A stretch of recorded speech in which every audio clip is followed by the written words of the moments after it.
Item ఇక్కడే పెట్టి ఇంకొక ఐటెం కొనడానికి వెళ్ళినప్పుడు నిమిషాల్లో చేతులు మారిపోతాయండి మార్కెట్లో. అందుకే హలో ఫ్రెండ్స్, అందరికి ఈ రోజు తెల్లవారుజామున 5 గంటలకైతే వచ్చానండి బస్ స్టాండ్ కి మార్కెట్ కి వెళ్ళాలని. ఎంతసేపు వెయిట్ చేసినా ఆటోలు అయితే రాలేదు. అంటే డైరెక్ట్ గా ఏపీఎంస్ కి వెళ్లే ఆటోలు ఉంటాయండి. ఆ ఆటో కోసం మనం ఇంతసేపు వెయిట్ చేసాము. కరెక్ట్ 5:30కి అయితే ఒక ఆటో వచ్చింది. ఆటో ఎక్కిన తర్వాత హమ్మయ్య అనిపించిందండి. నిజంగా ఇంతకు ముందు ఒకసారి వెళ్ళాను ఒక్కదాన్నే బిక్కు బిక్కుమంటే, ఇది రెండోసారి అండి మార్కెట్ కి నేను ఒక్కదాన్నే వెళ్ళడం. ఆయనకి జ్వరం జలుబు అయితే ఇంకా తగ్గలేదు. తెల్లవారుజామున చాలా ఎక్కువగా ఉంటుంది కదా, వస్తే ఇంకా ఎక్కువైతుందేమో అనే ఉద్దేశంతో అయితే నేనే వద్దని చెప్పాను.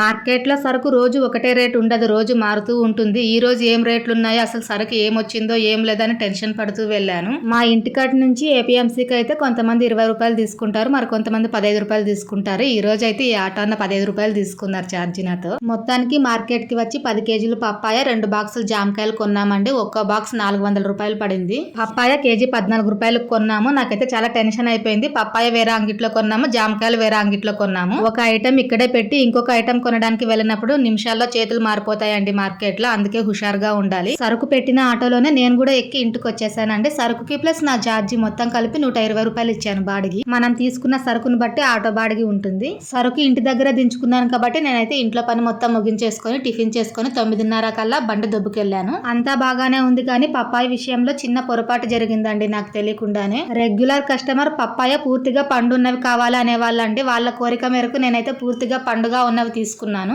వాటిని సంచిలో వేసుకోవడం వల్ల ఒకదానికొకటి టచ్ అయ్యి మెత్తగైపోయాయి. నేను మీడియం పండైనవి తీసుకెళ్తే ఈ మిస్టేక్ జరుగుండేది కాదు. ఇది కూడా ఒక ఎక్స్పీరియన్స్ లే అని సరిపెట్టుకున్నాను. జామకాయలను జోడించిన తర్వాత పప్పాయను కూడా పెట్టేశానండి జామకాయల పక్కనే.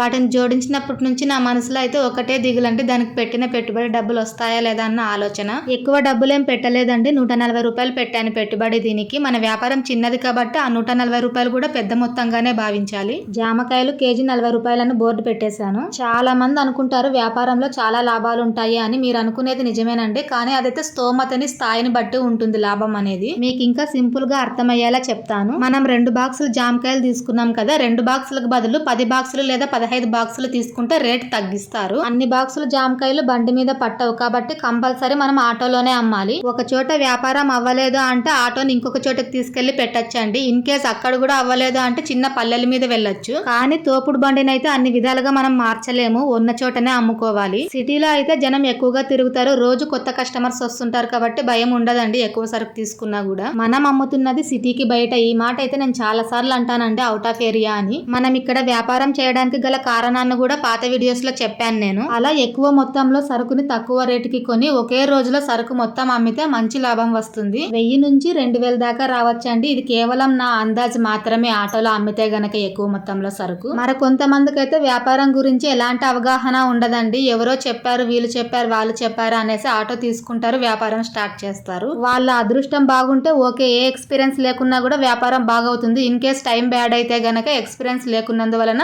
సరుకు పెద్ద మొత్తంలో కొనుక్కొని లాస్ అయిన వాళ్ళు కూడా ఉన్నారు. కాబట్టి కొత్తగా వ్యాపారం చేయాలి అనుకునే వాళ్ళకి నేనిచ్చే సలహా, స్టార్టింగ్ లో చిన్న మొత్తంలోనే సరుకు కొనండి. మీరు చేస్తూ చేస్తూ మీకు అలవాటు అవుతుంది కదా, అలా సరుకు పెంచుతూ పోండి. ఓకే, మనకి వ్యాపారంలో ఒక మంచి గ్రిప్ వచ్చింది అని మీకు అనిపించినప్పుడు పెద్ద మొత్తంలో ఇన్వెస్ట్ చేయండి, పెద్ద లాభమే వస్తుంది. మధ్యాహ్నానికల్లా జామకాయలు అయితే సగం అయిపోయాయండి, ఇంక సగం మాత్రమే మిగిలాయి. పప్పాయ కేవలం 2 కేజీలు మాత్రమే వెళ్ళింది. లాభాలు ఎప్పుడూ ఒకే విధంగా ఉండవండి, సీజన్ లో వచ్చే పండ్ల మీద డిపెండ్ అయి ఉంటుంది. నేను కాబట్టి 2 బాక్సులే తీసుకొచ్చానండి జామకాయలు. అదే మా ఆయన ఇంటే గనక 4-5 బాక్సులు తీసుకునే వాళ్ళు. మా ఆయనకి వ్యాపారం బాగా తెలుసు కాబట్టి ధైర్యంగా తీసుకుంటాడండి. నేనైతే అంత ధైర్యం చేయలేకపోయాను, అందుకే తక్కువ మొత్తంలోనే ఇన్వెస్ట్ చేశాను. ఈ రోజు పప్పాయ గురించి టెన్షన్ పడ్డాను కదా, రాత్రి కల్లా ఏదో విధంగా అయితే దానికి పెట్టిన పెట్టుబడి వచ్చి పైన ఒక 10 రూపాయలు వచ్చిందండి. రాత్రి 8 గంటలు అయ్యింది, మొత్తం అయిపోలేదు, ఇంకా ఇవన్నీ ఉన్నాయి. 3-4 కేజీల దాకా ఉండొచ్చు. 9 గంటల దాకా ఉండుంటే ఇవి కూడా అయిపోయేవి.